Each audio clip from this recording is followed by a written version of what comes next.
Good evening. This is the City of Vacaville City Council meeting for July 22nd, 2025 at 6 p.m. at City Hall. May I have a roll call? Council Agency Authority Member Stockton. Here. Ritchie. Here. Silva. Here. Freemel. Here. Wiley. Here. Vice Mayor, Vice Chair Chapman. Here. Mayor Chair Card. Here. And if you're able, will you please rise for a moment of silence followed by the pledge?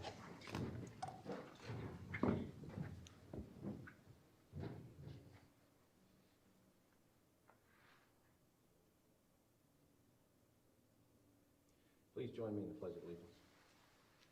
I pledge allegiance to the flag of the United States of America and to the republic for which it stands, one nation, under God, indivisible, with liberty and justice for all.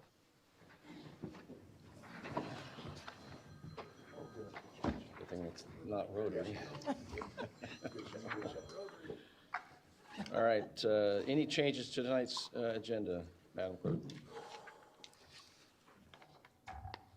Any changes to tonight's agenda?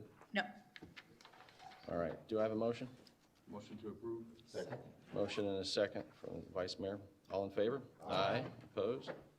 We have no presentations, and so we'll move on to the consent calendar. There's items A through F. Any member of the council or the public wishing to pull an item? I'd like to pull 5D. D. Okay.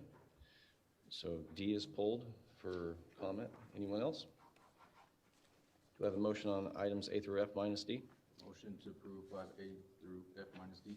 Second. We have a motion and a second. All in favor? Aye. Opposed? All right, we'll open it up. Councilmember Silva. Yeah, so I like the idea of moving closed session to the beginning of the meeting, especially when we have consultants or lawyers on the clock, and we have to wait to the end. One of the concerns I have is just collectively, if we're starting at 5 o'clock, typically if there's a work day that ends at 5 o'clock, it makes it a little bit of a challenge. I know in the staff report it talked about a lot of different municipalities beginning at 5, or closed session at 5, and then the regular meeting at 6. I want to know council's thoughts about having closed session from 5:30 to 6:30, and the regular meeting starting at 6:30. It's an interesting thought. I suppose we don't have closed session every time, but I think there can be some flexibility if there's a schedule issue. Because what we can do is we can start some things that might be short, whether they're legal, and the way it will work is if we can't complete it, then it just tacks on to the end of the meeting. So, and we've done that sometimes, especially like when we've had the GAD meetings, where we've started that at 5 to 5:30, and we've had closed session at 5:30. Any legal issue for flexibility, but the rearrangement would be fine. We just could set a schedule, if there was a scheduling issue for somebody's schedule. Is that appropriate? It is appropriate. You just couldn't start either the closed session or the public session before the time listed, Right. the time that you approve. You could start it later, Yeah. but not earlier. Is it clear? So if we set it for 5, we could still adjust it to 5:30. It just, by resolution, it allows us to start closed sessions normally beforehand so that we're not making people wait, to your point. Yeah, so I'm fine with that. I just wanted to put it out there for council to see how it goes. When I was on school board, they did the closed session 5:30 to 6:30. There was a meal associated with that. So just, because they recognize that people are still working, it's a tight schedule. And that's not for the public, but also for the elected staff to do their business discussions. So, if it's something that, I just want to put it out there, if it's something that doesn't work for council, maybe we revisit it. Sure. That's fine. I mean, it's like in any of this, by reordering them, we can revisit them. We just can't start it earlier than that. But we've done it, I think, over this last year many times where we've set it as needed based upon council's needs. We've done closed session at 5. We've done closed session at 5:30. But I would still recommend that we stay with council meetings starting at 6. We can always push anything, but we can't start it earlier. Is that correct? Yes. Okay. Yes. Vice Mayor Chapman? Oh, thank you. Just wanted to share from past experience, that I've been involved with a board where we held the closed session prior to the regular session. And there are benefits to the city for that. Oftentimes when we are here after midnight or till midnight, we are working with a consultant. And from the time that they're on our clock until we finish and they sign off, and it's very expensive. So I was happy to hear the suggestion come forward. And as far as your work schedule, I definitely understand that, knowing that you want to be in attendance. But we don't go into closed session that often. And, we don't know how things are going to change now that we have a new city manager before us. So maybe some of the hotter topics during the closed session can be later on the agenda when we meet, so that you're not missing anything significant. Does that make sense? I certainly am open to seeing how this goes, and if it becomes an issue, we can obviously bring this back into discussion. Is that good? Yeah. Okay. So on item B, I'm going to open up to the public for any comment. Seeing none, I'm going to go ahead and bring it back. Do I have a motion? Motion approved. 5D. So we've got a motion. Councilmember Stockton, second.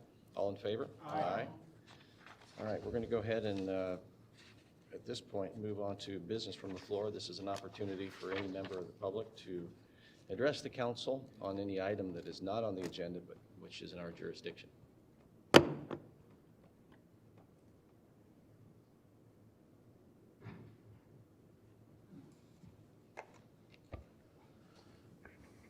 Good evening. Here I am once again.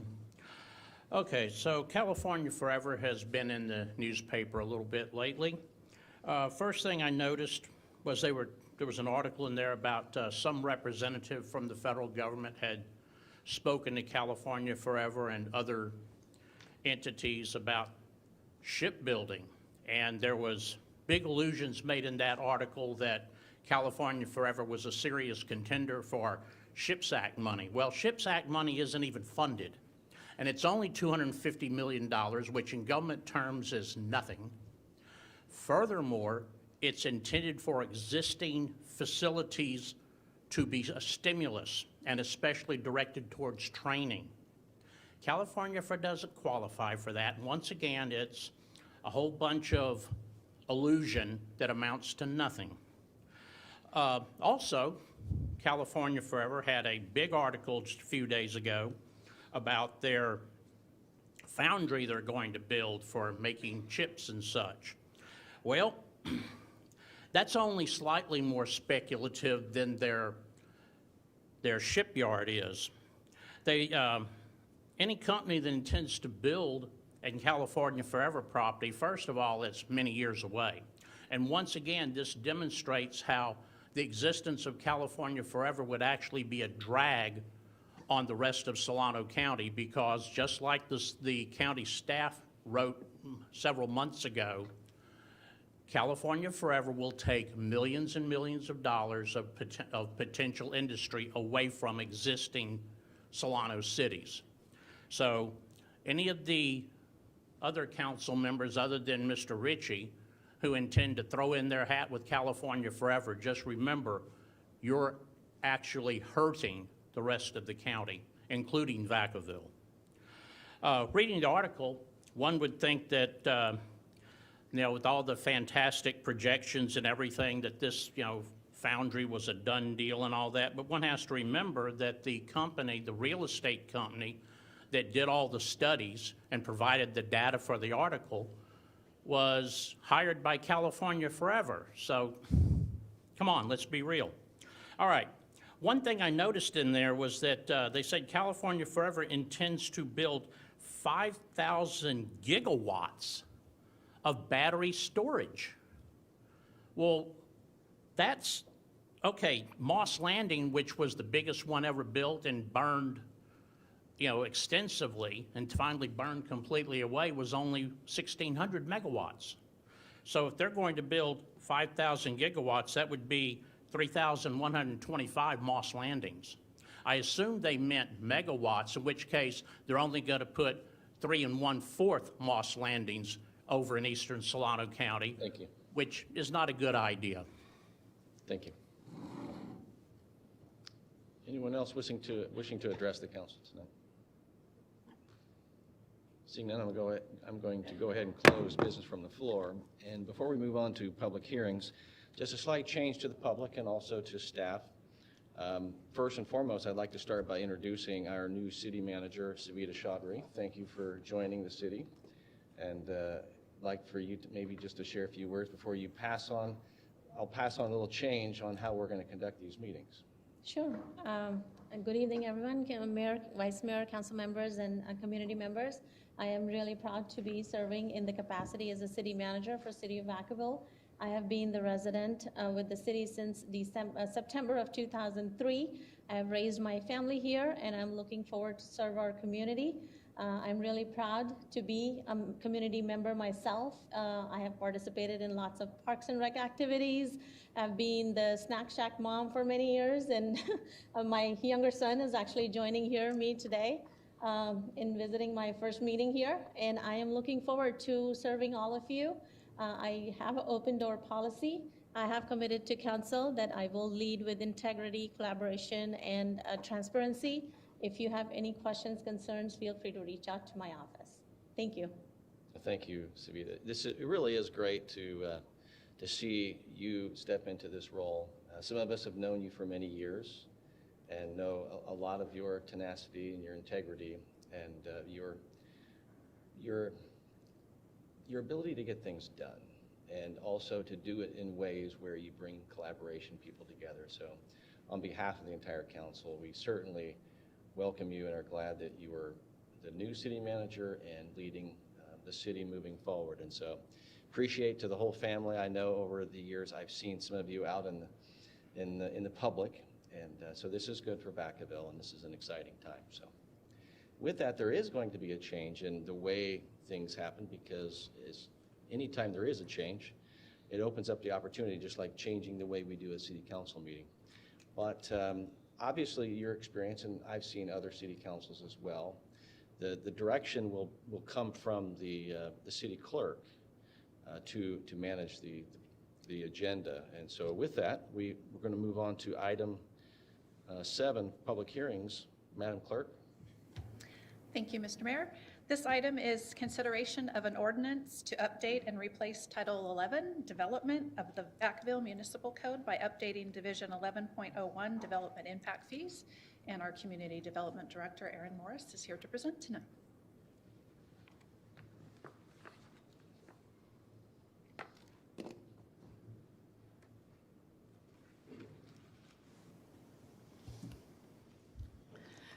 Thank you, Mr. Mayor, members of council. I am delighted to be here this evening to present the update to Chapter 11.1, which is the city's ordinance that regulates how we impose development impact fees.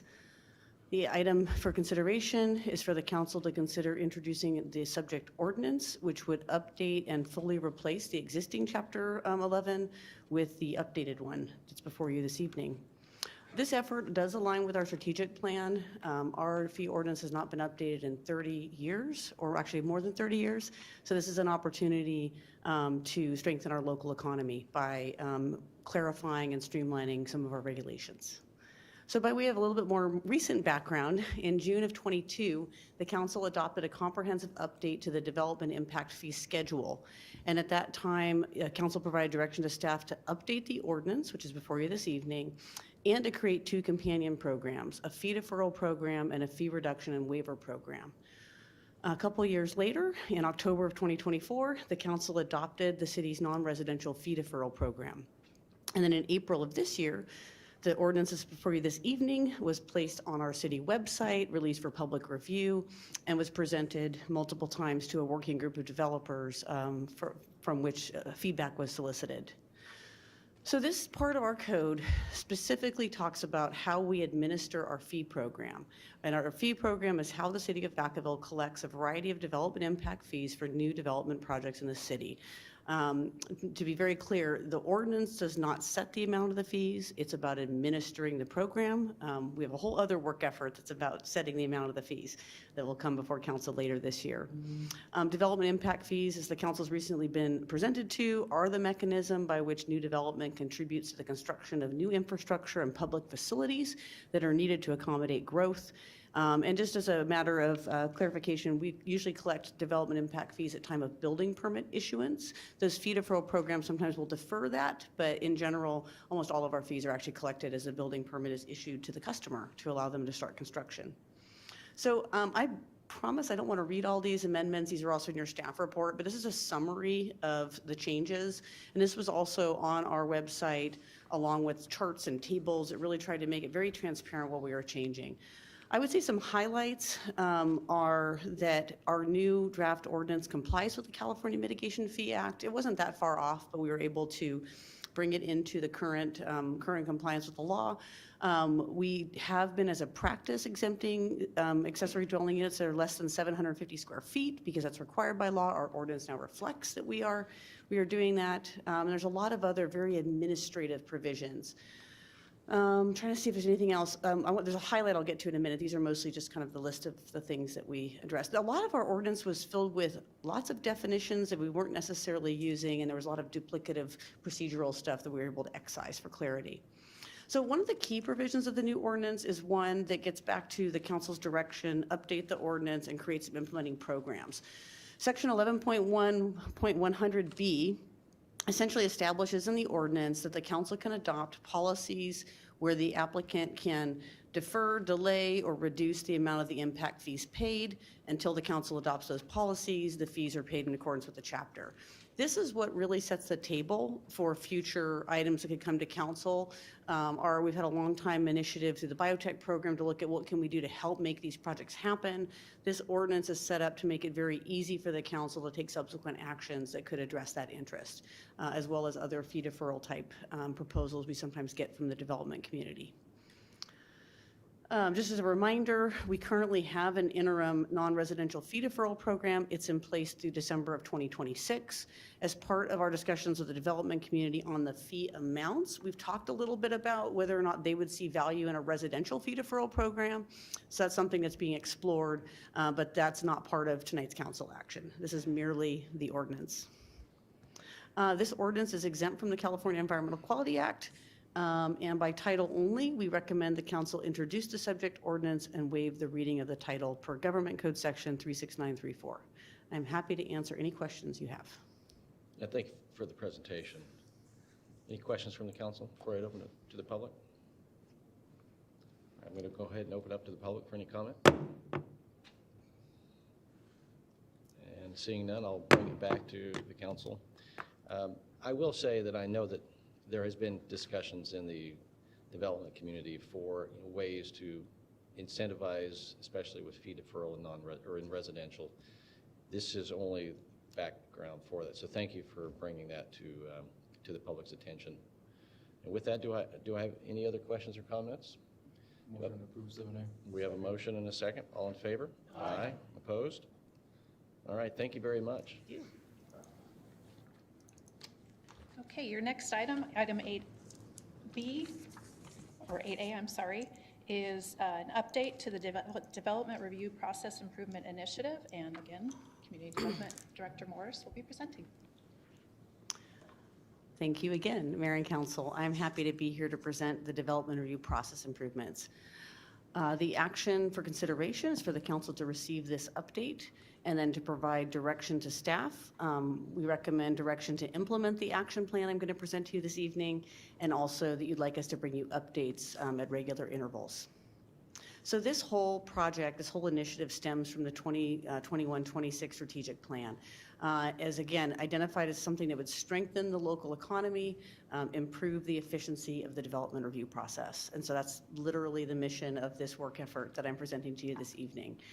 This is something that had been attempted in Vacaville as kind of an internal effort, but last year we were able to get a scope of services from an outside consultant that has deep expertise in this work, specifically with local governments. So Baker Tilly was hired They were hired to analyze our operations and all of our development review departments. They had confidential interviews with a set of customers representing different folks who do a lot of work here and some folks that sometimes do work here to make sure they got a variety of perspectives.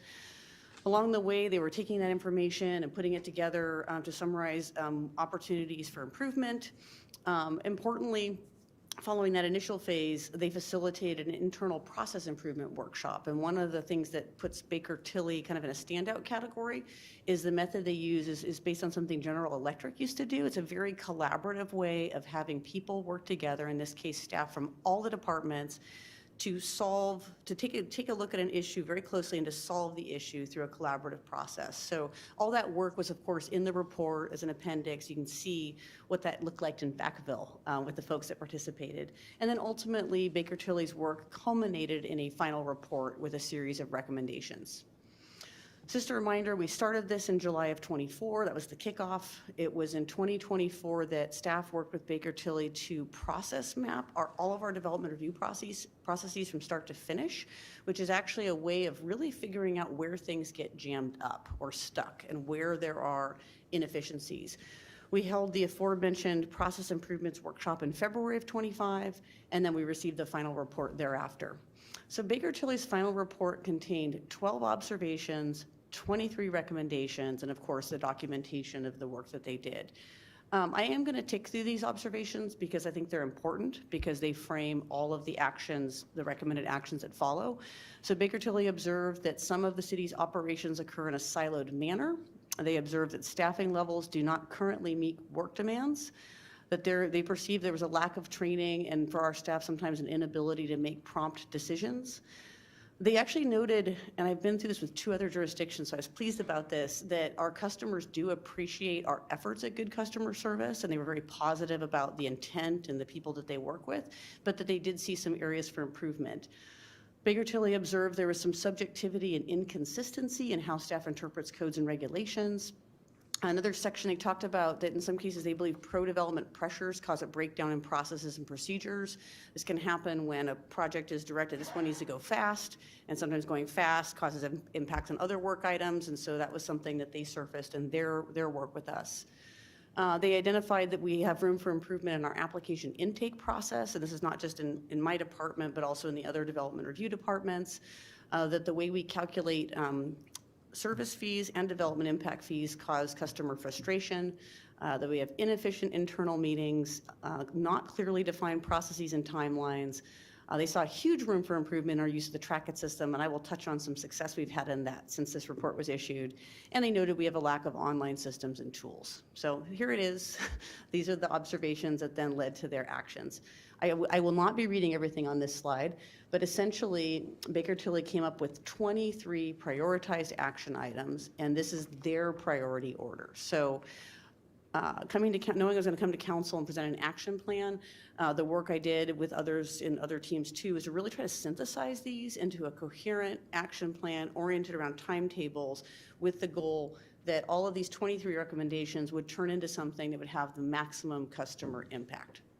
So the draft action plan has recommendations in 3 categories. There's the immediate phase, which we would complete in 0 to 3 months. There's the near-term phase, 3 to 9 months, and there's the long-term phase, which is a year or more.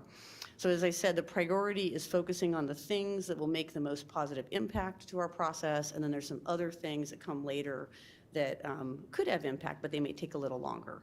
And I also want to note, as discussed in the staff report, that consideration has been given to both staff capacity and cost. So, and that's discussed at each and every item in the report, because there's no use in signing us up to do a bunch of stuff if it's going to cost money we don't have or take time we don't have. So now I'm going to go through the action item. Action item number 1 is something that actually came out of our staff based on a lot of customer feedback, and it's to reestablish and promote the Tenant Improvement Tuesday program to allow permits for less complex projects to be processed over the counter. This is something that stopped during COVID, and it's coming back actually in the form of something we're calling, I because it's a Plan Check Express. So the plan right now with community development, fire, and utilities is on Tuesdays to handle certain types of plan reviews over the counter by appointment, get those out of here, and on Wednesdays to offer that to a different set of projects. So we will update the council when this goes live, but this is something that we think is a top priority because our customers have talked to us about it a lot, and we're pretty sure they're going to be excited about it. Action item number 2, launch the new eTrackit software to support the permitting and our development services departments. So this is one that when Baker Tilly was here in July of '24, we were building our system. Our new system went live and is being used by all the aforementioned departments starting in May of this year. So this one's actually mostly complete and already funded. There are still some pieces that Public Works is working on that will go live at the beginning of the new year. But this one, again, the reason why it's a 0 to 3 month is because it's very close at hand. Action item number 3, this is something that our customers talked to Baker Tilly a lot, they talked to us a lot. They would like us to be more clear about what it takes to submit a complete application. And we agree. We think we would all benefit from greater clarity on that. So this action item involves my department, supported by the city attorney's office and some other departments, going through all of our application forms and checklists and getting super clear about what exactly a person needs to submit in order to have a complete application. When you have a complete application, things move a lot smoother. Every time a customer submits an incomplete application, they get a letter from us in 30 days saying why it's incomplete. So anything we can do to be more clear or to reduce uncertainty will help our customers a lot. This one is a staff time. It doesn't have any hard costs. Action item number 4 in our immediate category is about processing timeframes and uniform plan review times. We've gotten a lot of customer feedback, as did Baker Tilly, that we don't have standard processing times. Like I can tell you in building most permits, it's either instantaneous, it's a couple days, or it's 4 weeks. But it varies a little bit across the board, and also we don't publish or track our success in achieving these timelines. So that's why this is one of the 0 to 3 month action items, and this will be led by my department with support from other departments who participate in the plan review process. And the goal would be to publish our times for all of our functions, track their performance, and on a very regular basis report how we're doing as far as on time 85% of the time. Are we on time 70% or 90%? And that also allows the city to assess what it would take to get to 100% and to manage in accordance with those goals. Action item number 5, we're now getting into the near term. This one actually, action item number 5 is about improving our project review committee development review process. The good news with this one is this was the subject of one of the 2 process improvement workshops that staff worked. So we have a good body of work to start with. But this is about essentially fixing how we coordinate internally in response to private development applications. This will take a little longer, but in the end of the day, it's going to make things a lot easier for our customers and hopefully also for our staff. Action item number 6, again in the 3 to 9 month category, is addressing that interest in getting our development permitting fees and the associated calculations basically not manual, but rather automatic. So this is something that our customers have told us is very meaningful to them when they're building a pro forma to know what their development impact fees are going to be, what their service fees are going to be. It's very meaningful to them. This is going to take a little bit of cost because we're going to have some consultant support on it. My department already allocated $11,000 in our operating budget that is available to take this on this year, and our goal is to wrap it up by the end of the year, definitely within the 3 to 9 month time frame. Action item number 7, develop administrative procedures for staff using Trackit and provide training to fully implement the system. This is actually already happening. We're already doing training. Some of them are being scheduled, but this is something that the trainings are happening. And then by the by, we also do need to provide written guidance to our staff. So this one is all through staff time. And it's something that's a kind of a byproduct of our work to get the new eTrackit system online. Action item number 8 is to audit our website to eliminate outdated materials and ensure current materials are uploaded and available. Some of this was handled when we did the major website upgrade with help from Joanna. So the good news is our website's in much better shape, but there's still a need to look at all of our development review sites from a customer perspective and figure out what we can do to help make it easier for them to get the information that they need. And then action item number 9 is about improving internal communication between the city manager and the development review directors. This is actually Baker Tilly's #1 recommendation. And the nice thing is with our new city manager, this has already been implemented. There is now a regular meeting of department heads who are involved in development review, and that it's our first one's coming up very soon. So this is something, improving our communication at the department head level. I don't believe in trickle down, but it will very much help with the efforts at the lower levels in the organization as well. And then action item number 10 is that the same one? I'm sorry, I think I have a duplicate here. Yes, that's a duplicate. I'm gonna go figure out, I need to figure out what action item number 10 is because my slide has an error in it. Just a second. Trying to get through this presentation quickly. I'm sorry to my other directors. Let me just grab that one real quick.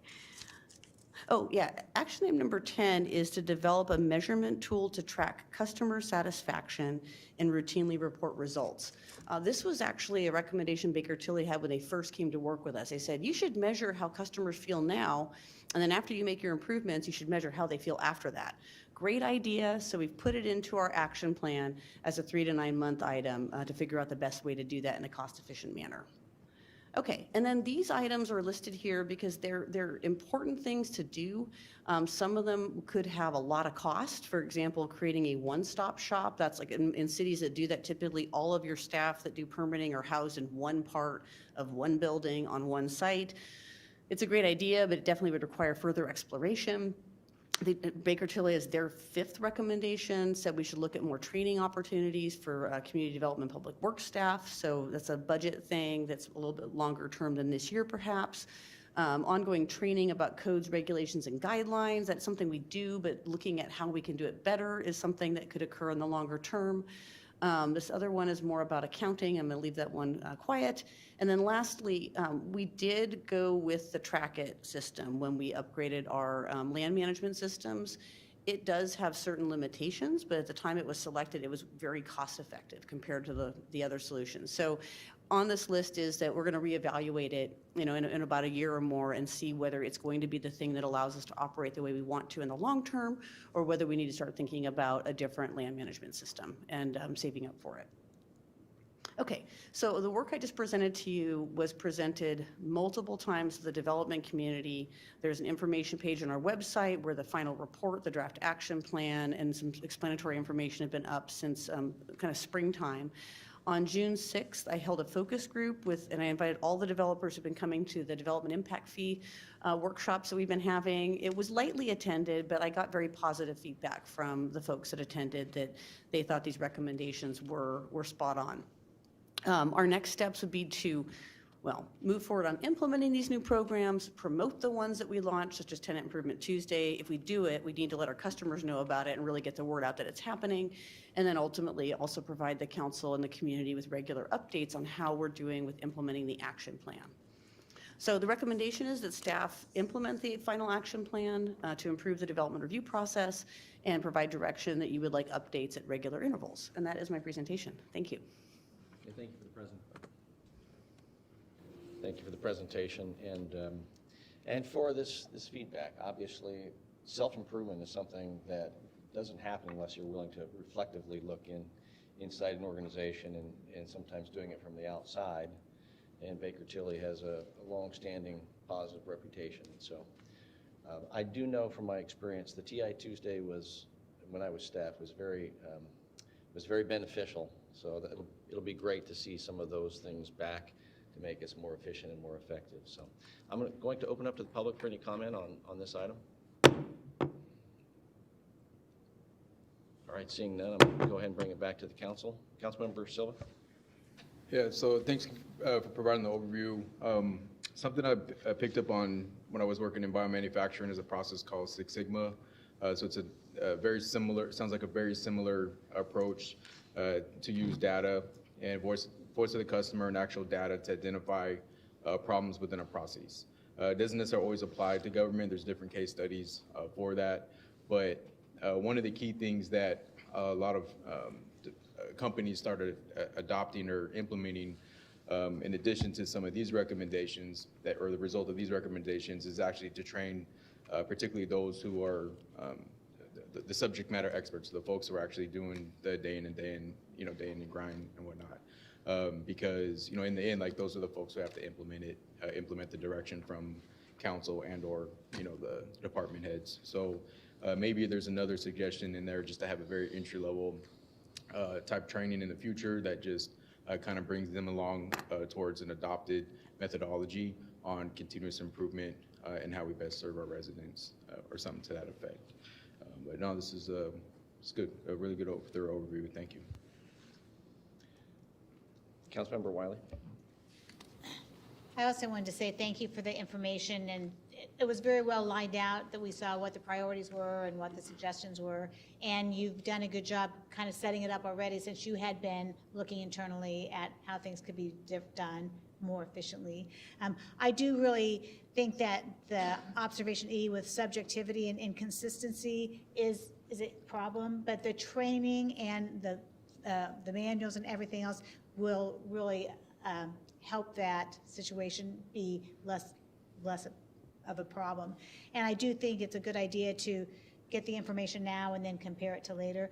I do hope that people will respond to the surveys when you're asking for information about how things work, because typically you get the one that's mad or the one that's perfect, and you don't get everyone. So I hope that they have a lot of suggestions for how to get a lot of buy-in from things like that. So I think it's a good plan, and I like the way you lined it out. So it's not like, oh my gosh, we got all this, what are we gonna do?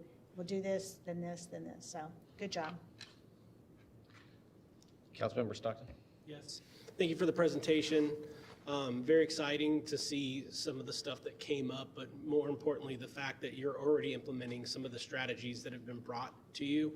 The only thing I really have is, it sounds like there's a reliance on this Track It software, which is new and meets some of your needs, but maybe not all of them. The one thing that I would ask is just be very open about whether or not that's what we need to continue to move forward with, because if we have a good plan to improve, we're willing to invest in making sure that you have the equipment you need, your staff has the training that you need. This is a really important issue. And so if we're moving forward, let's just make sure that we have what we need to get there. So just when you're, have a short leash with that, with letting us know whether or not this is really meeting your need and the community development or the development community's need. Good point. Councilmember Ritchie? Thank you for the presentation. I think it was great. It's pretty amazing, just like the amount of items, 20 items to identify. That answered a lot of questions. The only thing I had to just oversight is once we implement the 0 to 3 up to the year mark, the one thing I saw that I think clarity would be really helpful by the development committee is once this whole thing is fixed, the line of sight and business needs to know is time is money. When it's efficient, when it's working, there was no highlight of, if you bring a full application to the table through the process, procedure, and protocol, the tracking systems, how long will it take to get from application to approval? Because when you're buying stuff and planning projects, you need to know from application to approval, how long will that take with the system and transparency in the matrix. So I think that really would help, at least letting people know we are planning to have a line of sight from application to approval so they can plan accordingly. That's it. Councilmember Freeman? Yes, thank you for the presentation. I actually read through this entire report from Baker Tilly and thought it was really accurate based on my own overview of it, So one of the things that I read on communication between the Community Development and Public Works Department is tends due to historical experiences. Specific instances that have created friction include reviewers being given less than 48 hours to provide comments, being asked to push things through, just push, and these issues indicate a lack of understanding of each department's role and overall process, leading to an environment where departments prioritize their own needs over the communities. Addressing these communication challenges could improve. So when I swallowed that up, the light went on for me a little bit. And so I feel like I owe all of you guys an apology. Comments that I made new to the council, how, we need to fix this and stuff like that without really understanding the depth of what you guys, and I just took it back to my own company that I ran with my own experiences and my own departments that are, fighting for breath and lack of resources and money always being an issue. So I just wanted to say thank you guys. I know sometimes we say thank you, but I really mean thank you. I know that what you guys do, there's a lot of processes you got to follow, and I was always kind of at odds with my HR person, myself, because my job was to make money, and my HR person's job was to protect the company, and so there was always this. So anyways, it just reminded me of but I was really happy with the Baker Tilly report. I thought it was just really spot on. It looks like they've laid some really good groundwork for us to make some really great improvements, and I just salute you all. Thank you. Vice Mayor Chapman. Thank you. Thank you for the report. To the consultants, to staff, everyone that was involved, all stakeholders, for coming together, providing input for the final report that was presented. And I'm an organizational behavior person. I am so happy to see all of this now in print. You're no longer be working in silos. You're coming together as an organized unit. And it's going to take that. So to be more efficient, which is number one priority, that's the money, we got to watch the dollar, and then being accountable. And when I first came on the council, one of your area, believe it or not, development, I'm sorry, but now you have to admit, they had their complaints out there. Yeah, yes, we all aware, but they can see that movement is taking place, and our intent is to work together. So thank you very much, and I'm looking forward to moving forward with these recommendations. Some final comments that I have is, it is clear at times that I've seen, you wonder, do we have enough staffing? And through this process, there's a high demands than the expectation. And so the highlights that you shared, I think, in a very transparent way will help us see what we need to do in 0 to 3, 3 to 9. And obviously in the recommendations in a motion that I will ask for, it's about regular interval updates. And I think that transparency to the public, if our customers feel like we are taking care of them, you don't always hear what you want to hear, but if you feel treated well, that's customer service. I mean, when I was listening to you, it's kind of like the airlines. Every time you get on a flight, you're getting a customer service survey. And so I can imagine that there is a process that's like, we know who's our customers, so it won't be hard to be asking, how did we do? And to be able to start with an assessment and then look back over time and say, well, we can see internally, but we also want to hear from our customers because that's important. So this is a great roadmap. I appreciate it. At the root of this is communication, both internally and externally. So with that, now would be a good time for a motion. There's two parts to this motion. So to implement the final action plan for this and also to direct staff to bring updates to council at regular intervals. So Councilmember Ritchie, you motioned? Yeah, I do. And so Vice Mayor Chapman had seconded. So with that, all in favor? Aye. Opposed? None. So this is great. Let's move forward on it, and to our staff working together to make us all successful, and look forward to seeing what the updates are over the period of this next year. So, Madam Clerk, what do we have next? Next is item 8B, which is consideration of adoption of the Community Development Block Grant Program, July 1, 2025 through June 30, 2030 Consolidated Plan, and Community Block Grant Program, July 1, 2025 through June 30, 2026 Annual Action Plan, and approval of the Section 108 Loan Guarantee Program application. Housing Director Tamara Colden, I wanted to call her Tamara. Colden will be presenting with Matilda Horace. Good evening, Vice Mayor and council members. My name is Matilda Horace, Housing Administrator, and tonight I'm here to present the Community Block Grant 2025 to 2030 Consolidated Plan, Program Year 2025 to 2026 Annual Action Plan, and Section 108 Loan Guarantee Application. Together, these plan All these plans aim to address the priority needs in our community and ensure the effectiveness of the funds allocated to us. Tonight, staff is asking that City Council accept public comment and provide any comments on the Consolidated Block Grant Program year July 1, 2025 to June 30th, 2030 Consolidated Plan and Community Block Grant Program year July 1, 2025 to June 30th, 2026 Annual Action Plan, and adopt the Consolidated Plan and the Annual Action Plan, and also approve the Section 108 Loan Guarantee Program application. The Community Block Grant CDBG Entitlement Program provides federal funded grants to the city and the cities with the goals of developing urban communities, providing decent housing, and expanding economic opportunities. Since 1988, the City of Vacaville has been an entitlement city, receiving CDBG funds from the city's Department of Housing, Urban Development, HUD. The primary focus is to benefit low-income and moderate-income individuals, those earning 80% or less of the area median income.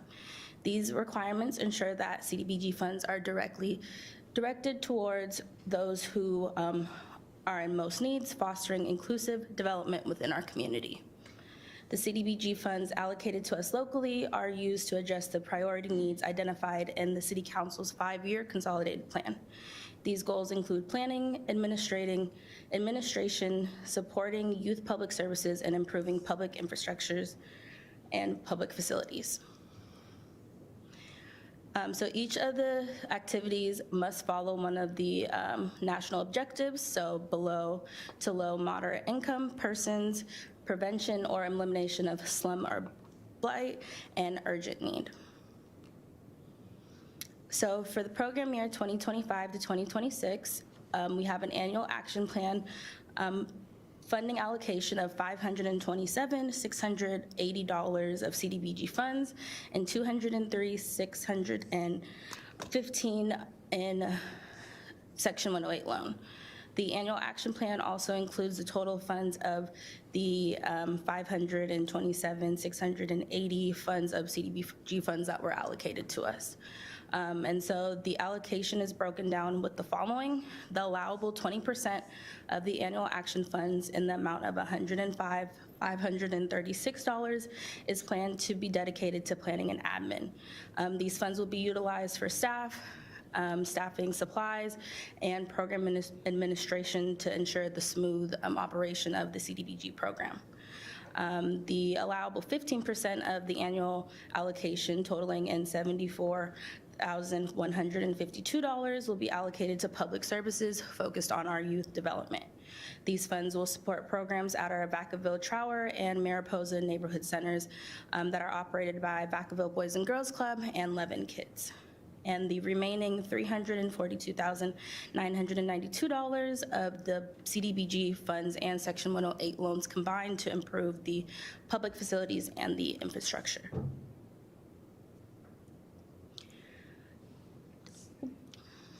The 2025 to 2030 CON plan and our program year 2025 to 2026 annual action plan have been made available to the public for review and comment from June 17th, 2025 to July 17th, 2025. We've followed HUD's procedure to provide a 30-day required comment period by publishing notice in the Vacaville Reporter in both Spanish and English, and additionally, the CON plan, annual action plan, and the Section 108 loan application have been made available on the city's website. As of today, we have received no public comments. After tonight's meeting, if approved, staff will incorporate any comments, if any, and will submit a final CON plan, annual action plan, and Section 108 loan to HUD by August 16th, 2025 as required. Tonight, staff is asking that City Council is to accept comments from the public, provide any comments, and adopt the Community Block Grant Program year July 1, 2025 to June 30th, 2030 Consolidated Plan, the Community Block Grant Program year July 1, 2025 to June 30th, 2026 Annual Action Plan, and then approve the Section 108 Loan Guarantee Program application. Thank you for your attention and consideration, and I'm open to any comments that you guys have, that you all have regarding the con plan, the annual action plan, or the Section 108 note. Thank you for the presentation. So did I hear right? There was no public comment leading into this meeting then? No public comment. Okay. All right, I don't see any questions. I'm going to go ahead. Okay, go ahead, Councilmember Silva. Yeah, just a quick question. In the staff report for the year, for this upcoming fiscal year, which I'm not quite clear, but in there mentioned specifically Vacaville Neighborhood Boys and Girls Club, so on and so forth, programs at Trower Neighborhood Center. I know they've announced they're going to relocate. Does that need to be updated to where those funds are only eligible for that site, or does that, yeah, I'll leave it at that.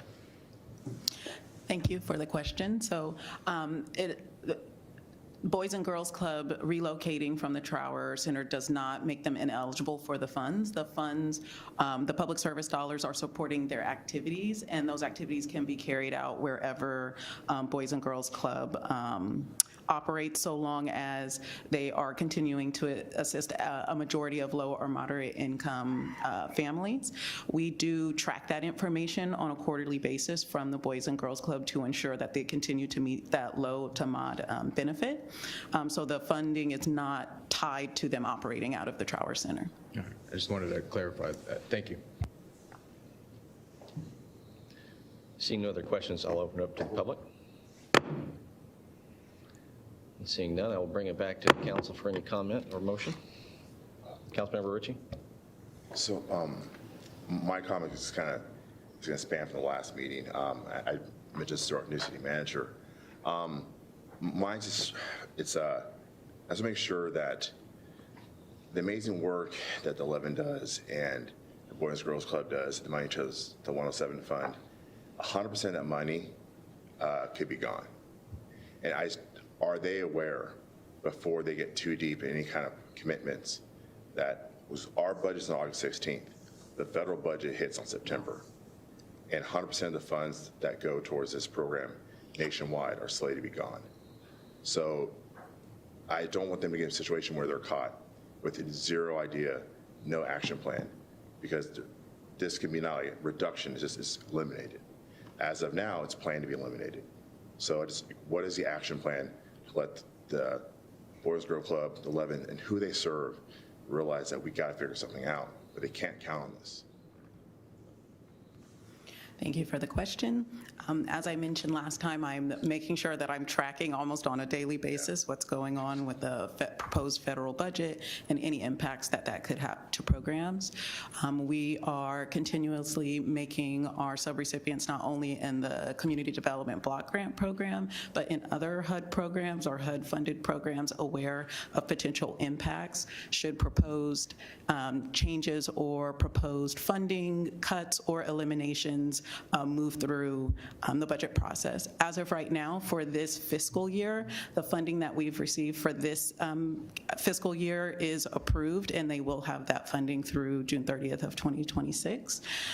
If there is no budget approved by the time the federal fiscal year starts in October 1, or there's no continuing resolution, then we would make sure that we reach out to those agencies or organizations that are impacted to let them know that there would be a delay, and if there is more movement or as far as what proposed eliminations or the proposed elimination of funding in the CDBG program, then we would let them know the impacts at that time.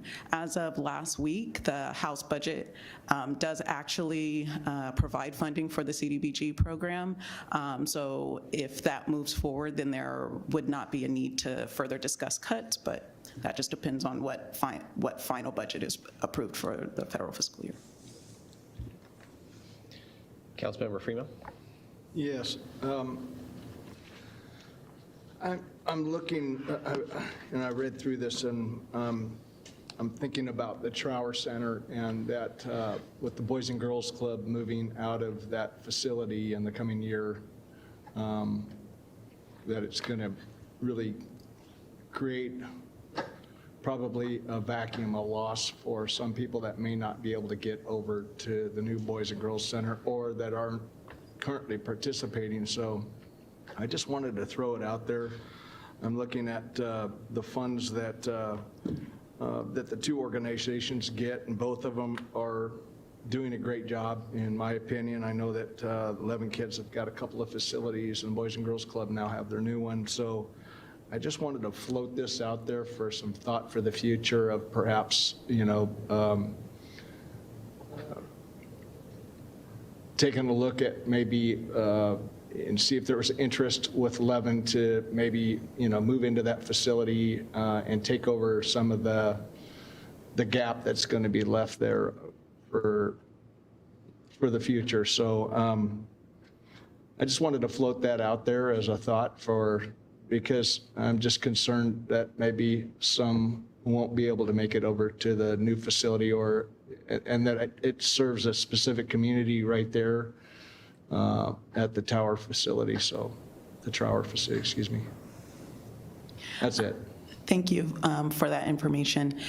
Each year, when we start developing the new annual action plan, council will have the opportunity to provide guidance, as well as the public, into what the next upcoming funding year would look like, or what activities or direction that you might like to see. That will probably come back to you guys in February for the upcoming fiscal year. And then at that time, hopefully, we'll also have an idea of how much funding that we would be looking at for the upcoming fiscal year. So that would be an opportunity to provide guidance to staff if council would like to perhaps tie public service dollars to the Trower Center, or direct staff to actually go through an RFP process, as we kind of discussed during the beginning of the consolidated planning period for this year. So there will be an opportunity for council to provide guidance to staff if that's what you guys would like to see happen. Yeah, and I'm not suggesting that we, take money away from Boys and Girls Club trying to level things out or anything, but there is a large gap between the two organizations of what we do for one versus what we do for the other. So I would just like to look at other possibilities to improve this, make it better.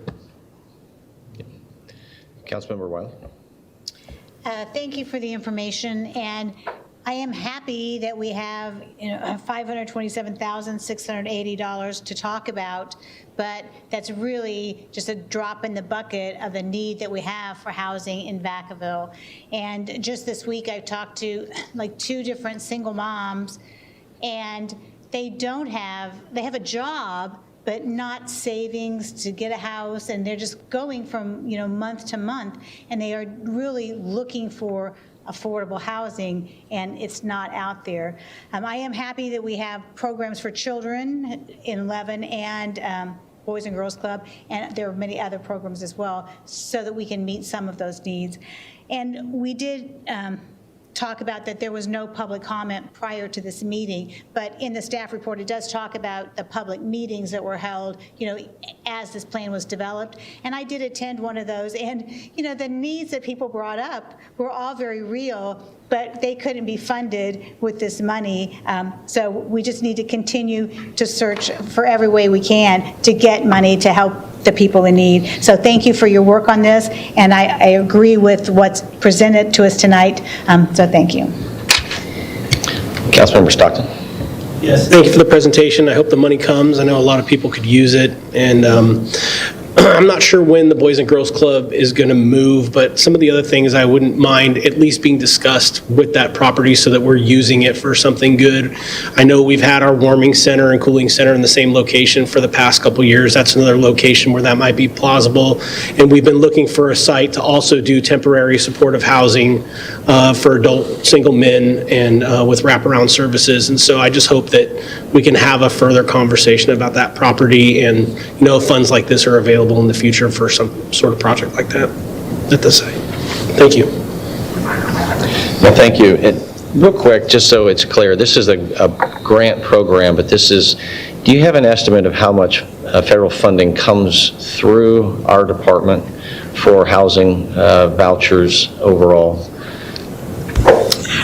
So through the Section 8 program, we typically have about $18 to $19 million annually in voucher funding that goes out into the community to support rental assistance. Yeah, thank you. This would be a good time for a motion if anybody. A motion to approve. I second. We have a motion and a second. All in favor? Aye. Opposed? I think you have at least some of our comments. We look forward to some of this coming back, obviously watching the budget. But appreciate it. Appreciate all the work you're doing. All right, we're going to move on to reports to the city manager.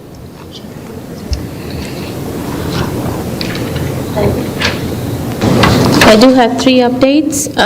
We are going to be closing our finance counter from 12 to 1 starting July of 28 due to some staffing retirements. It is expected to be closed for that 1 hour for about approximately 3 months. We are in the recruitment process for the position, so we're hoping that in 3 months we would be back to the normal schedule. We also have our real-time information center. The community open house was announced. It is, you have to register for it, so it's going to be from July 29th, 11 a.m. to 1 p.m., and there will be a tour of the Arctic Center.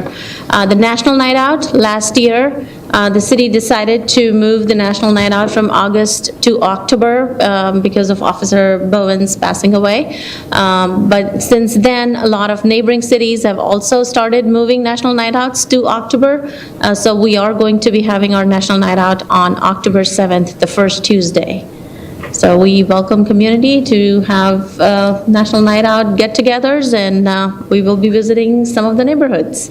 Yeah, thank you. That's the update. And so reports to the city council. First of all, I just want to make a comment that I know I've heard from the council in the past about wanting advanced PowerPoint presentations so that we can be more prepared. And so I want to thank staff for starting to do that. I'm sure it adds a little bit of a burden, but hopefully the value is even for the council to be able to ask the questions in advance and really kind of flesh out the issues or ideas before something comes to the public at a council meeting. And so tonight was an exercise in that. We had 3, and I can imagine that there's always going to be little errors here and there, but the reality is I think it helps us. It helps the public as well. So thank you for the extra effort that it takes to speed that up. Having been on staff side, I know that makes it difficult. Deadlines are not easy, but I think by doing so, it makes it more transparent, and it makes it a meeting that doesn't have to be drawn out by council having a lot of questions up front. So at this point, I'm not seeing lights yet, but what I will say before we get started is this is also the opportunity for us to report out on any type of board that we may sit on. And I just want to bring it to the council's attention as well as the public that, and I know Vice Mayor Chapman, you've gone to some of the STA meetings and subcommittee meetings with that. One of them is a presentation that I sit on in for arterials, but there was a presentation that was made to the general STA board, which is made up of mayors from around the county as well as the Board of Supervisors. And one of the presentation was from Soltrans, a comprehensive operational analysis. So Solano Express was they hired a contractor to decide how to make the transportation throughout the county more efficient and effective without increasing any dollars because it's not necessarily solvent. The exercise was interesting, to say the least. What's most concerning to Vacaville is the blue line. The blue line is the one that services currently to UC Davis, Mondavi Center. It comes through the Vacaville Transportation Center, through Fairfield, and it goes on through Benicia Park and Ride, and ultimately ends up in Walnut Creek, BART. The consultant made some good analogy, good analysis and some analogies in the presentation as to the reasons why it should go to Concord and not Walnut Creek. And overall, this is not finalized yet, but overall, the recommendations for that seemed reasonable. What was completely unreasonable for the city of Vacaville is to eliminate going towards Sacramento. We've already seen it cut to Sacramento, and so that there's work that's being done to try to create like a microtransit. But what they're trying to do is suggest that we should just cut, anything to the east of here. And this is not suitable for Dixon, and it's not suitable for Vacaville. And everything, when you're looking for transportation, there's people who depend upon it for their jobs. And sometimes it's not just about efficiency in the other end of the county or getting to the Bay Area. At our end of the county, we need to be focusing on this. I just want the council to be aware of it. This presentation, it's not very complicated. I can make it available to you, but in short, it's going to have to come back to the STA board. But the recommendation from the consultant to Solano, or to Soltrans, to operate Solano Express, which is what we use and we pay into this, would be detrimental to just cut off UC Davis Mondavi Center. So more to come on it, but I just want you to be aware of it. And with that, I'll move on to Councilmember Stockton. Thank you, Mr. Mayor. I just wanted to make sure that the community is aware that tomorrow Corby Energy is having an open house session regarding a battery energy storage system project that is in the county, but right next door to the city of Vacaville, definitely impacts the city of Vacaville. And so they are soliciting people from the community, concerned citizens, business owners, folks that have interest in this area to meet tomorrow at the Ulatis Community Center. Tomorrow, I mean July 23rd, from 5 to 7. I will be attending. I will not be speaking, but I will be attending to pay attention to what happens there. The second thing that I wanted to bring up is that on July 11th, we celebrate, well, we didn't celebrate, but we honored the memory of Matt Bowen, who died in the line of duty protecting this community. It's not lost upon me or I think the council, all of the community members that were there, all the staff members that were there. But I did want to send our love to the Bowen family, to their family and friends, and also recognize Next Dimension Welding. They honored Matt Bowen's legacy by putting a bench over by the flagpole. It is stunning, to say the least. There is a beautiful bronze statue of his helmet, and it's a place to reflect upon him and his sacrifice that he's made for our community. So I wanted to thank the Vacaville Police Department, Chief Poland, for the courage that all of you have had in moving forward from that event, for the firefighters that responded to that event and have moved forward, and everyone that attended.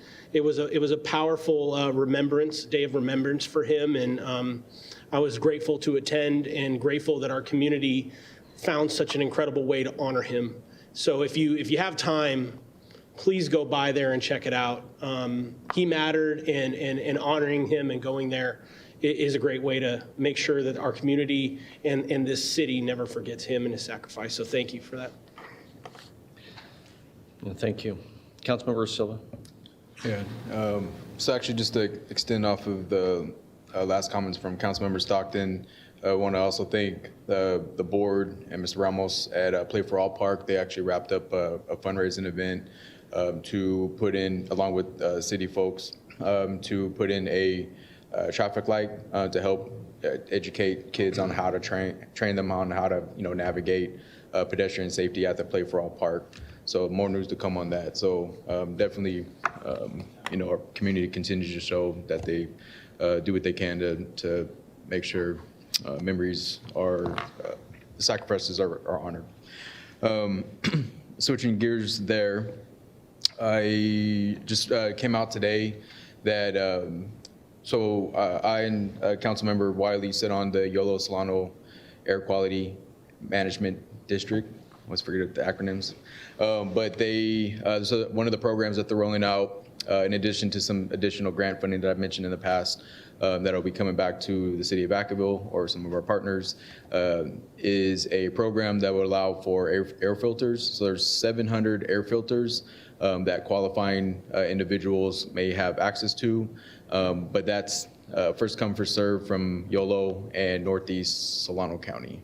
So if you're interested in that, there'll be some notifications going out, but if you go to the Yolo Solano Air Quality Management District, you'll see a link in there to apply for those air filters for your home, just to improve the air quality. A lot of great things happening throughout our community. Summertime, kids often annoy parents because of how bored they are.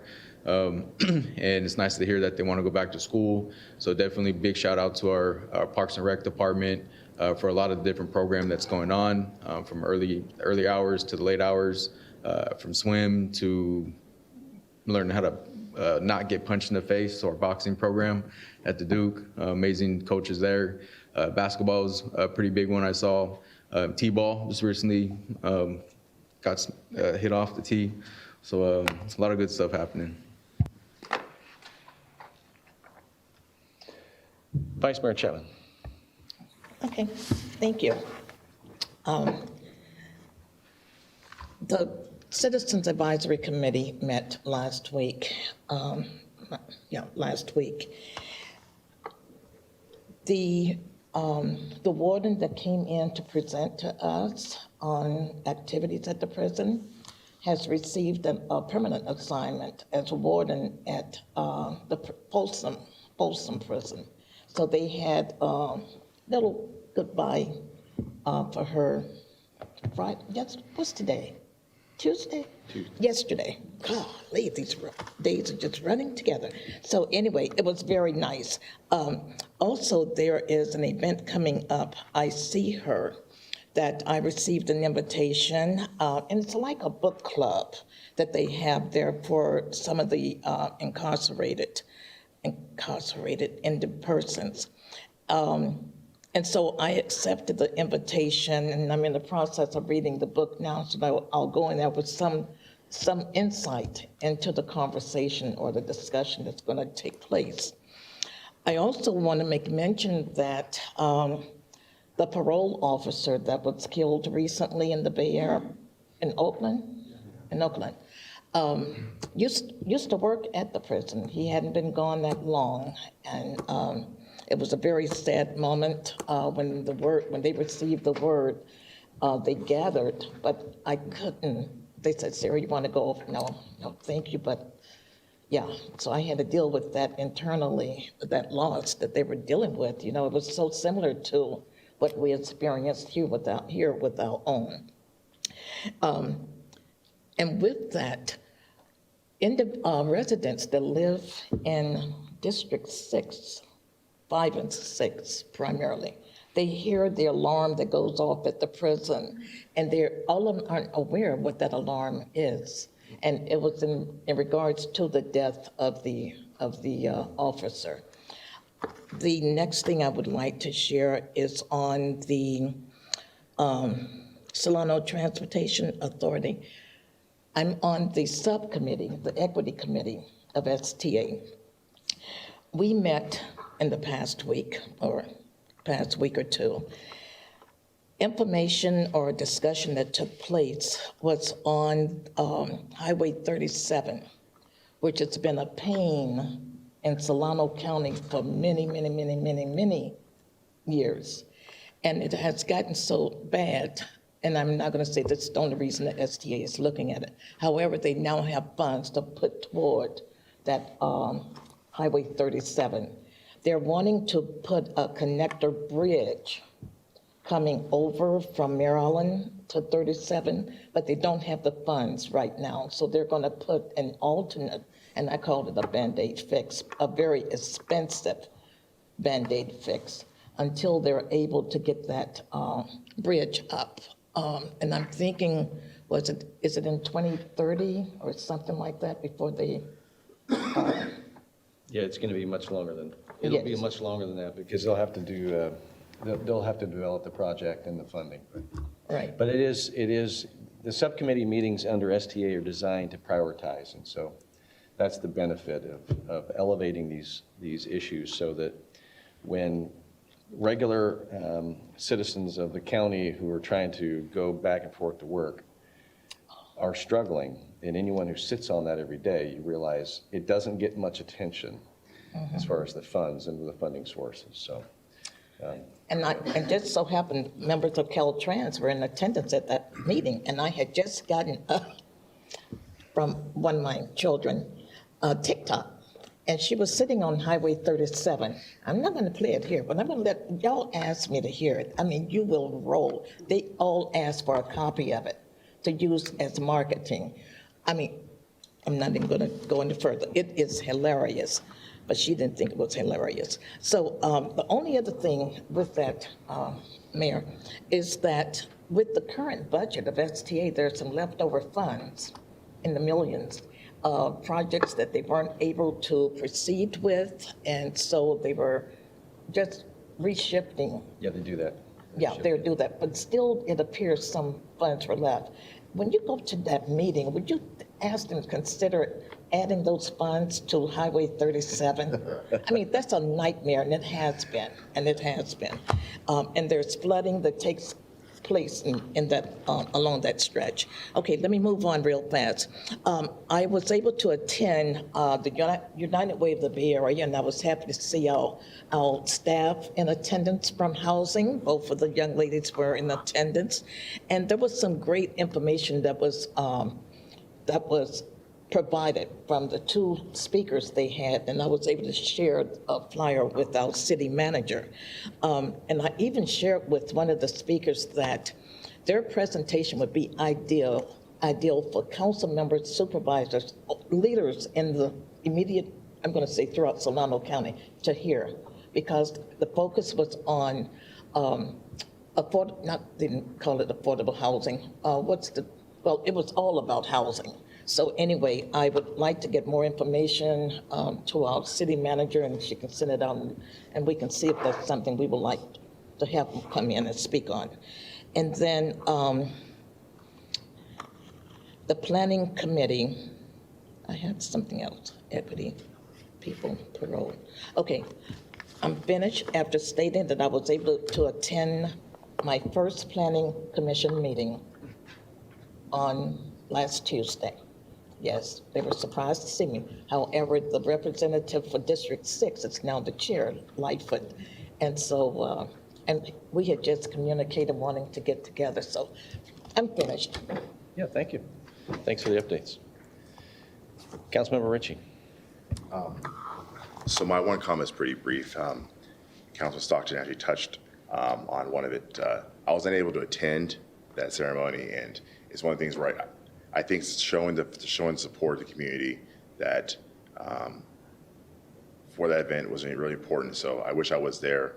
I was unable to attend, but I just want to make sure that the support is known that even if some people can't attend, I think all of our hearts are and will be there for his family and public safety. And so Vice Mayor Chapman actually took something, it was tough. So it was a reminder of what Roy is saying in regards to the loss with Matt Bowen and that beautiful bench. But yeah, so I got the notification myself in a different way. So the officer who died is named Joshua Bryden. And so it's now another officer that I have to physically take out of my phone. I've had a relationship working with the facility he's at for a long time. He's been there so he worked at CMF. The facility you're talking about is actually CSP Solano, and she's going to work at Folsom. He was at CMF, he got promoted in 2020, and then he went to work as a parole officer. So a guy walked in and it killed him in his office. It sucks. It's just knowing another officer who's died personally, but it's just, we don't see him. He's been in our community for years, but sometimes not all officers in the streets. And sometimes there's a lot of people in corrections at the county level and state level. They're making sure people are safe. And, it's an invisible force. But he was a great, it just sucks. So my heart goes out for people, the jobs you guys have done and do, and the risk you guys take. So it's tough, but that's what I kind of close with that. Thank you. Councilmember Wiley. Just a couple of things to mention. I have been out of town, so I've missed some of the important events that I would have attended had I been here. So I'm glad to hear that everything went well and we were able to honor the people that should be honored. So thanks for all the people who organized those events. I did attend the TRAF meeting yesterday, which is the Travis Regional Armed Forces Committee, and it's really very helpful to see what else is going on in the base and how Vacaville and other surrounding cities can be involved. And they have been having quite a few exercises, and sometimes the Vacaville residents hear those kinds of things on the loudspeaker, and it could be a little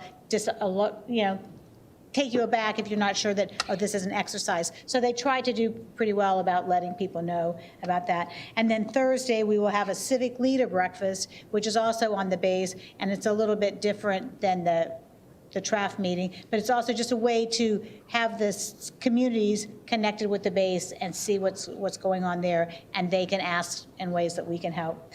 And I did attend several of the DIF meetings that Community Director Morris mentioned, and they have been quite a few, and it's really good to hear all sides of the story. So hopefully we'll continue to work together and bring some of those back, but I've attended a couple of those meetings as well. So that's basically my report.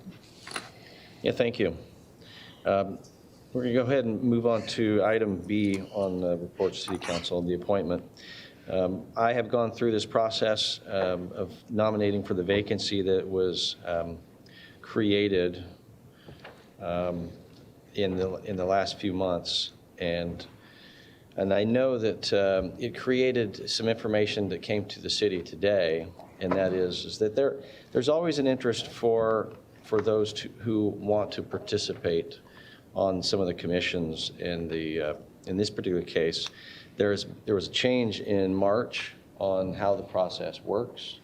And so we did hear from a member of the public who wants to, basically wants to be on the commission as well. And what I have seen, and I've discussed it with staff, is that there clearly was a little bit of an oversight in one of the issues, and that is where it used to be by district. Some clarification in the wording didn't get changed. However, and to our city attorney, if there's any clarification you might want to provide, it doesn't prohibit us from moving forward tonight, but I just want to be transparent in the process, and also to know that we're less than 6 months away from more potential reviews and vacancies coming forward. This is just to fill a vacancy, but it's not to fill a vacancy by district. It's a citywide vacancy.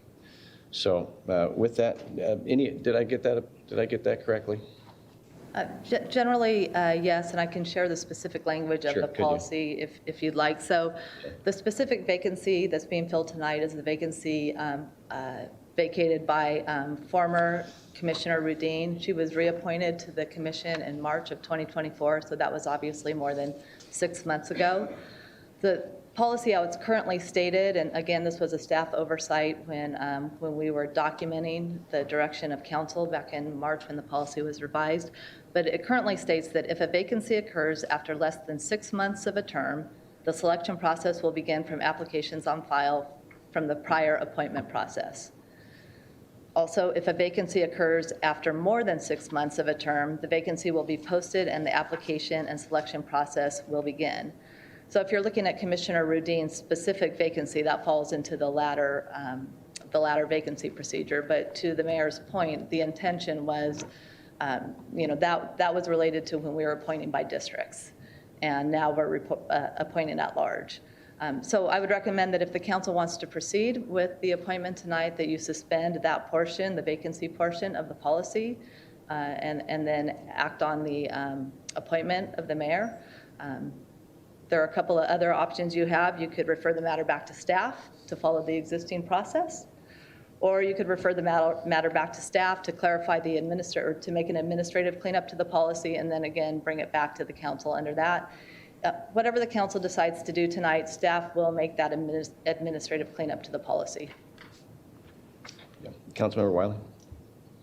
Thank you for looking at that. I had some questions with it because I looked at the vacancy language in the commission appointment policy. And this was revised in March, and I believe it was a 4-3 vote. I don't think it wasn't a unanimous vote. We had 4 options. The majority of the council voted on option 4, and basically that was saying that the districts would not first put forth someone. But the very first words of this purpose of the policy says, the City of Vacaville establishes the commission appointment policy in order to establish a transparent process and fair representation on city commissions.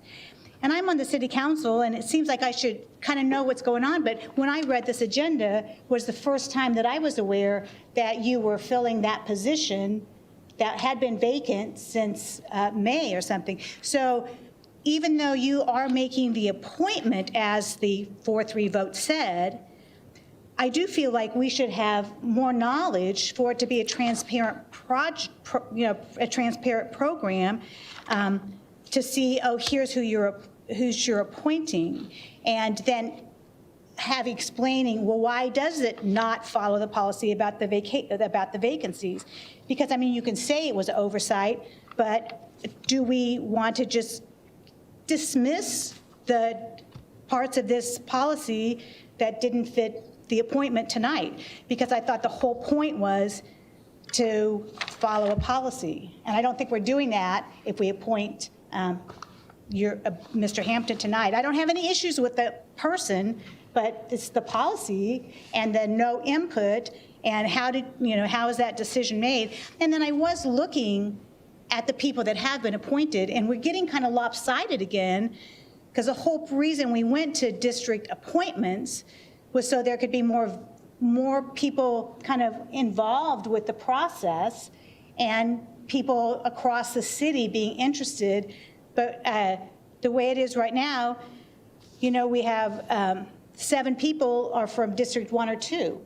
So I know we're not talking about districts, but I'm going to mention that I hate to see going away from districts. That's not on the ticket tonight, but I want to follow a process, and now we've changed it, and then we're not even following the process that we changed it to. So that's my issue. I appreciate that. I wasn't aware of the issue with this until today. So there's nothing about this. It was this afternoon. I received an email from a member of the city that wants to be considered. And so looking at the issue of what the process is, I'm open to whatever the right process is. And so if this council if the council chooses to suspend the issue, that's fine. I can move forward with that so that we can have the discussion of whom I'm nominating. But again, for me to make the nomination, the approval comes from this council, the ability to review that, and that's the separate issue. But if a majority of this council wants to send this back to staff to look at what that looks like so that there is an application process that meets our objective, I am open to that as well. This is not about me trying to do something that's outside of policy. I didn't come up with that as a solution. I had a meeting with our city attorney 15 minutes before the council meeting based upon this new information. That's the most recent information that I received. So, Councilmember Stockton? Yeah, I too find it important to follow policy and not ignore policy or go outside of policy. So what is the policy recommendation of the city attorney as it relates to this, knowing at the last meeting that we changed it? What's the right way to move forward? Again, I think you do have 3 options. You could suspend the vacancy provisions and move forward tonight. If you decided to send it back to staff, then we would initiate the application process. I think it's a 30-day application process, and then we would provide those applications to the mayor. I believe that's in our policy. We'd provide the applications to the mayor, and then the appointment process would resume. So what does the current policy say we do? The current policy, what does it say about? Yeah, what does the current policy say that we're supposed to do related to these appointments? For vacancies. For vacancy, yes. Just so it's clear for us and for the public. Again, for a vacancy that occurs more than 6 months after the commissioner has held office, then you solicit new applications and the mayor would review them and bring it back to the council. So there would be a 30-day application period for members of the public to submit their applications. So are we beyond the 6 months? Yes, for this particular commissioner. So then we're supposed to open it up. Yes. Right, and so when was her last appointment? She was reappointed in March of 2024, so a year and a half ago, Okay. approximately. Yeah, like I said, I agree. It's just, this just came to us this afternoon, so. And I think, Councilmember Freeman? Yeah, I know we went through the process, right? And so this just kind of opens up, so I would just like to see us get a good qualified person that I think is a good qualified person and move forward. So I would like to motion that we suspend proper terminology, suspend vacancy. The vacancy provisions? Yes. Yes. And move forward with tonight's appointment? Yes. Well, before further discussion, do I have a second? I don't have a second. Well, I have some more lights, though. Councilmember Silva? Yeah, you know, so I think the thing about policies is whether we like it or not, it establishes some type of groundwork where things are fair. And I think we all recognize that there's a lot of things that aren't fair in life. I'm saying aren't things that we don't like in life, but we recognize that if it's, we recognize or appreciate that things are fair. And just based on what was written and published and put out there, you have a commissioner that resigned. I didn't know they resigned officially, but that hasn't been, in that seat. They were appointed to that seat March of 2024, so it fits that narrative of there's a vacancy after 6 months. So it just seems to me that it would be in the best interest of what's fair to put open, receive applications, and then the policies that the mayor goes through those, puts forth the name that he wants council to support, and we go through that path.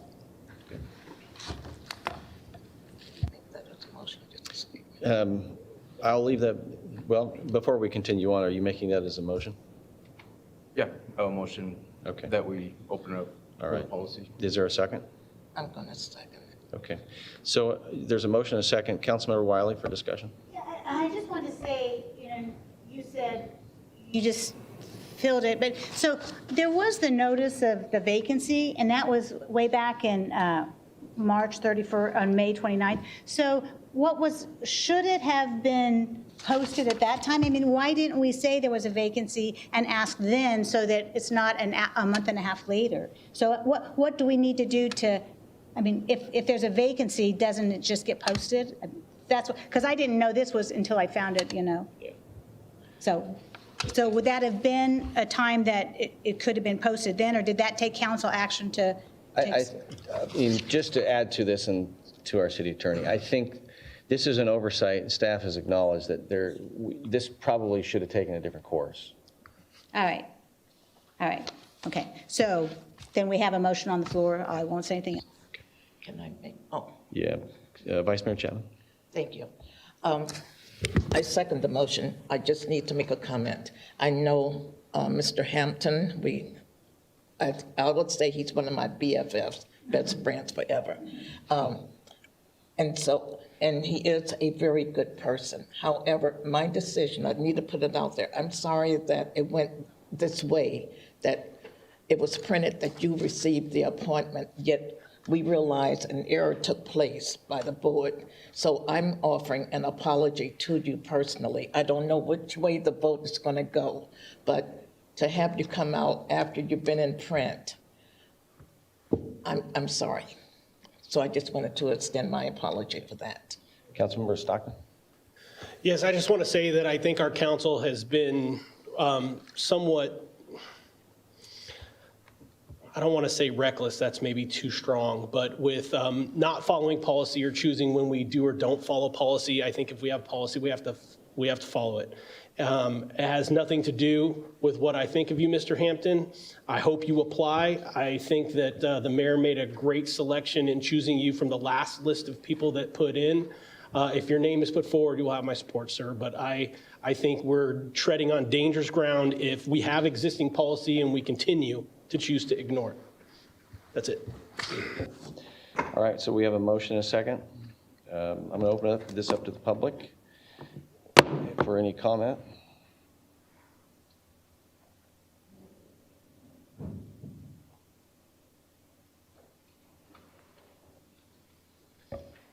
Hi, Alicia Minion, and I'm District 6, and I really loved Amanda Rudine, and I'm sorry she's gone. But I'm the one that expressed interest in wanting to serve on the Planning Commission. And again, nothing against the applicant, but I appreciate you, analyzing kind of what happened and how we got to today, and I appreciate you opening up for the application period, and I will definitely submit an application. I had submitted an application back in 2021, and Mayor Carly, you mentioned it's like, oh, well, it's only for a short period of time between now and March, but I can hit the ground running. I've read lots of your municipal code and the general plan. I understand the role of a planning commissioner, how important it is to ensure that whatever staff brings to you, that it's consistent with state law and with the municipal code. And I would be an excellent advocate for the community and make sure that everything is done lawfully and in the best interest of the community. So I'd like to throw my name in, and I will apply when it does open up. And but thank you again for changing this, and again giving me and others the opportunity to apply.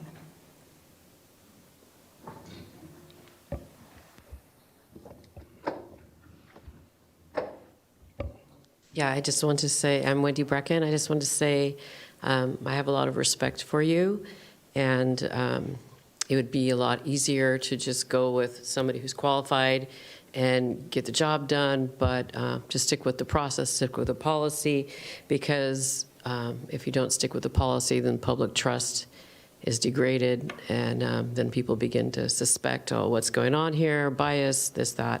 So anyway, thank you very much. Thank you. I'm going to go ahead and close the public comment on this, and we have a motion and a second. Can I get a roll call? Councilmember Stockton? Yes. Councilmember Ritchie? Yes. Councilmember Silva? Yes. Councilmember Freeman? No. Councilmember Wiley? Yes. Vice Mayor Chapman? Yes. Mayor Carly? No. The motion passes, and so what we'll do is direct staff to bring this back, follow the process, apologize to the public for the oversight. I know that it wasn't intentional, and but it is clarification. It is an interesting conversation about following policy, and again, as a reminder, we do want to be transparent in how we do things.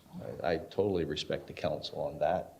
And a reminder, my only role in this is the evaluation and to submit nominations to the council for review and ratification. And so that ultimately is the authority of the council moving forward. That's what was agreed to in March. And so with that, apologize that you didn't get the opportunity, Mr. Hampton, but this process will move forward. And so when will this go out? We can get it out by the beginning of next week. Okay. All right, so we'll get it out, and then it'll be in 30 days, and then the goal would be to go through a process for evaluating this vacancy. And again, in a few months, by January, we're doing this for other vacancies on both Planning Commission as well as the Parks and Rec Commission. Vice Mayor Chapman. Question. Did we ever handle the Women's and Girls Commission from Vacaville? I believe so. Oh, you did? Or no, it's on, so where does that stand?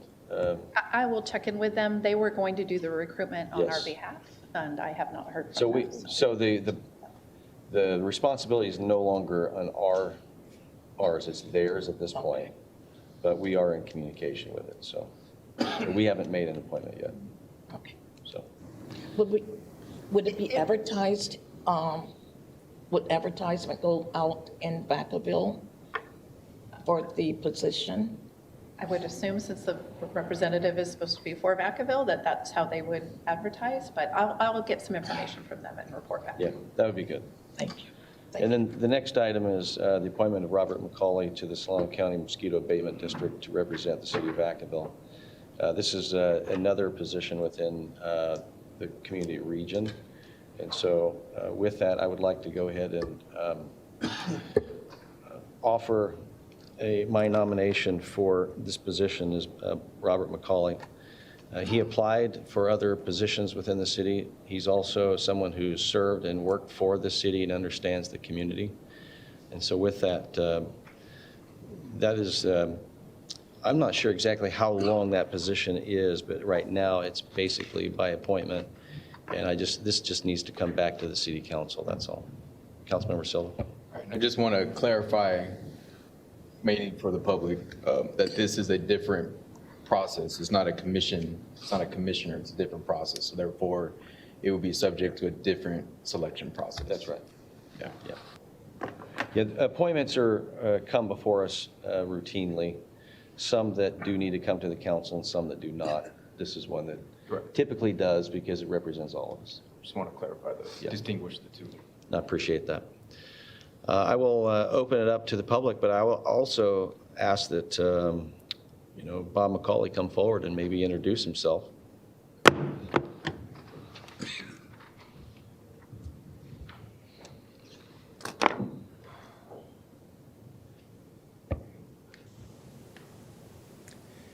Thank you, Mayor and members of the council, many of whom I know. When you look at a board like this, it has two primary responsibilities. Large set policy and personnel looking over the agency, but knowing the details of what happens.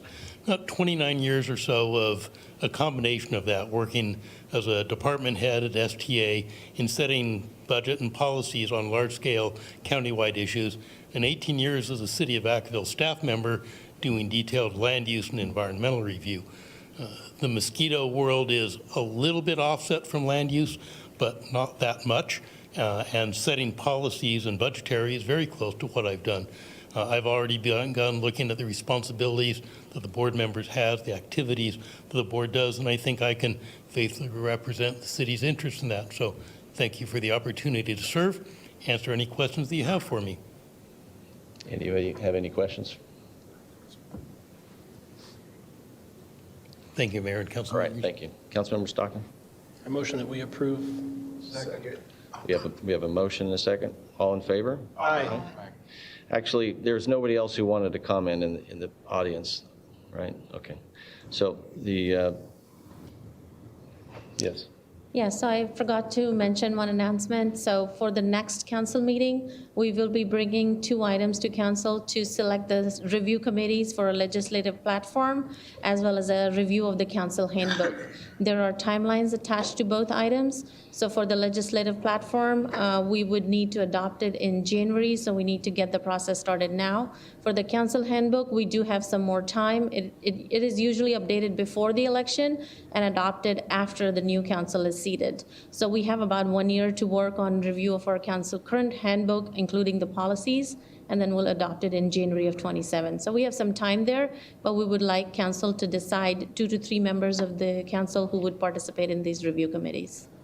Thank you. Yeah, thanks for that update. Glad that we didn't miss that opportunity. With that, I'm going to go ahead and close the regular city council meeting, and we're going to move into closed session tonight. There is nothing to report out, so good night, Vacaville.